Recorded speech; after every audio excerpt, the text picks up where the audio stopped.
The Valley of Hate. Carol stared at the ceiling fan as it sliced through the stale air of her dimly lit living room. Her eyes traced the familiar arc of each dusty blade, the movement lulling her into a kind of trance. Then it came. The sound. The whirring began softly, a faint mechanical hum that grew louder and more sinister with each passing second, as if something inside the walls was waking up. It filled her head, coiling around her thoughts and squeezing until the only thing she could hear was that infernal noise. Her hearing aids did little to filter it out. They only amplified the dread. She reached for her hearing aid remote and adjusted the volume. Nothing changed. The noise persisted, drilling into her skull, a twisted cacophony interspersed with a low rumble that reminded her of sitting next to a jet engine. Hours would pass before it would finally fade, leaving behind a pit of exhaustion deep in her chest. But there was another noise, different from the one only she could hear. This one was a dull whir that seemed to echo through the walls, finding its way into her home from outside. She had seen her neighbor Suzanne react to it, hands clamped over her ears, mouth moving as though she were complaining. Carol had tried to tell her son Alan, but he dismissed it as more of her imaginary sounds. He had even gone next door to ask Suzanne directly, only to be met with a blank look and a polite, "I'm not sure what she's talking about." Carol knew better. She could hear Suzanne grumble about the noise, hear the way her voice would rise in frustration, even as she denied knowing anything. There was a lie in the air, buzzing like an angry wasp, and Carol could feel its sting. Several air conditioning technicians had come and gone. One, from Silver State Air, left abruptly after a brief exchange with Suzanne. "She said everything was fine," he had mumbled as he hustled out, his eyes wide with something Carol could not quite place. Was it fear? Alan had laughed when she told him. "Mom, the guy said the system's fine. You've had half the city's HVAC specialists in here by now." But it wasn't fine. None of it was. Carol's hands trembled as she dialed her son's number for what felt like the 100th time. The ringing in her ears was relentless, layered beneath the distant drone of that accursed noise. "Mom, you have to stop calling the technicians. There's no noise." Alan's voice was taut, a cord stretched to its breaking point. "You're stressing yourself out for nothing." "I'm not making it up, Alan. The noise is real, and that woman next door knows exactly what it is. She's hiding something." "Mom, please, you're scaring yourself. Why would she lie? It doesn't make any sense." Carol hung up, frustration twisting inside her like a knot. She could hear Suzanne's voice, muffled through the thin walls, talking to someone. It always seemed to happen right after Carol mentioned the noise. As if on cue, the whirring began again, louder this time, vibrating through the walls with a low, pulsing rhythm. She limped to the front door and peered outside. The sun had dipped behind the trees, casting long shadows across the narrow space between their houses. Carol's breath caught in her throat as she saw Suzanne standing there, staring directly at her window. The woman's lips moved, forming words Carol couldn't hear, and then she smiled. A thin, knowing smile that sent a shiver racing down Carol's spine. The next morning, a delivery arrived. A small, cardboard box sat on Carol's doorstep. No return address, no markings except for a single line scrawled across the top. "For your comfort." Inside, nestled in a bed of tissue paper, was an odd-looking device. A noise machine. It came with a remote control. Carol picked it up, examining the unfamiliar brand name on the label, and the instructions that read, "Helps mask unwanted sounds." Who sent it? Her family? The technicians? She doubted it. Curiosity got the better of her, and she plugged the machine into the nearest outlet, fumbling with the remote.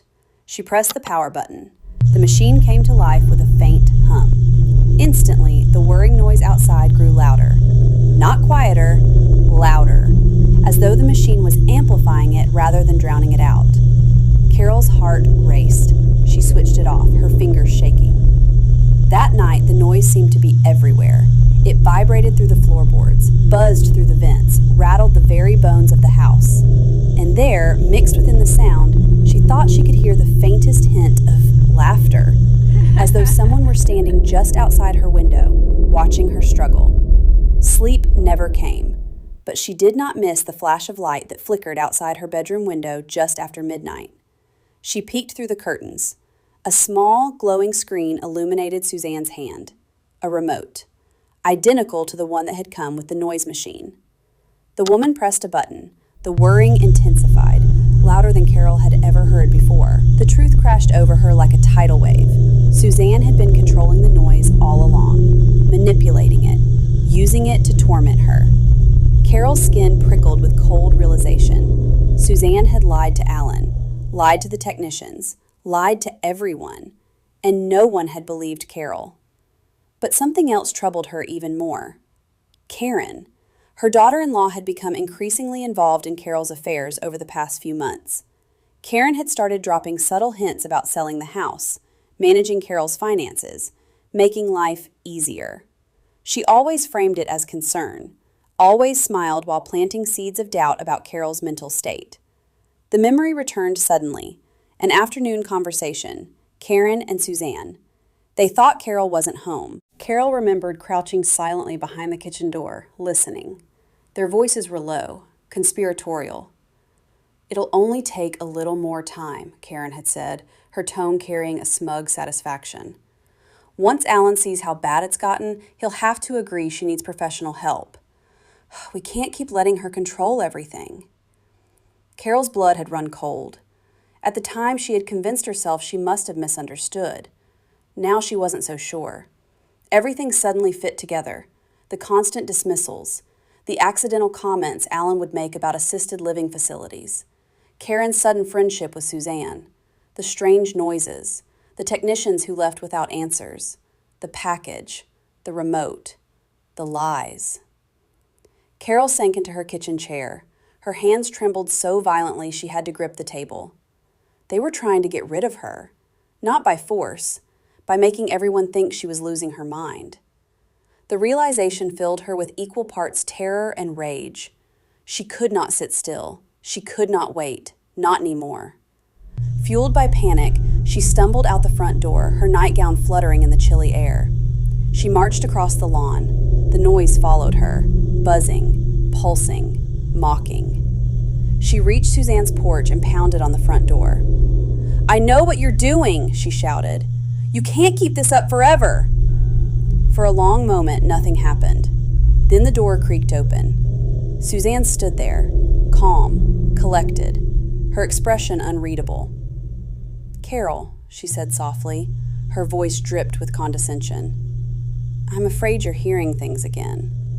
Suzanne tilted her head. "Why don't you go back inside and get some rest? It's late." Carol's pulse thundered in her ears. She opened her mouth to argue. Then she saw it, a flash of silver, something partially hidden in Suzanne's hand. The remote, the same shape, the same metallic shine. Carol froze. Suzanne noticed her gaze. A faint smile crept across her lips. Slowly, deliberately, her fingers tightened around the device. Then she pressed a button. The noise exploded, a roaring symphony of mechanical torment. Carol staggered backward, her vision blurred.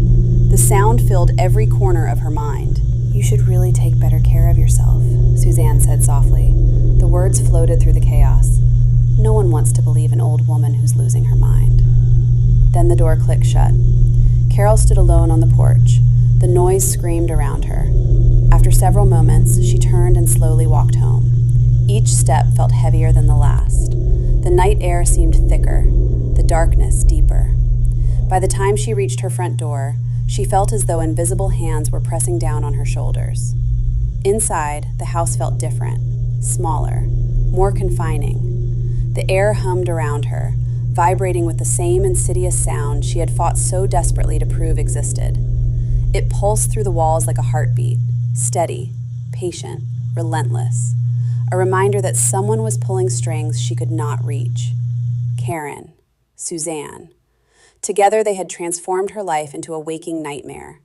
The truth remained trapped behind polite smiles, dismissive remarks, and the endless mechanical hum that no one else seemed willing to acknowledge. Carol sank into her chair beneath the ceiling fan. The blades continued their slow rotation overhead, round and round, round and round. The familiar motion that had once comforted her now felt like a countdown. She closed her eyes and listened. The noise was still there, waiting, watching, patient as a predator. Carol knew one thing with absolute certainty. She was running out of time. They wanted her out of the way. They wanted control of her home, her finances, her future, perhaps even her freedom.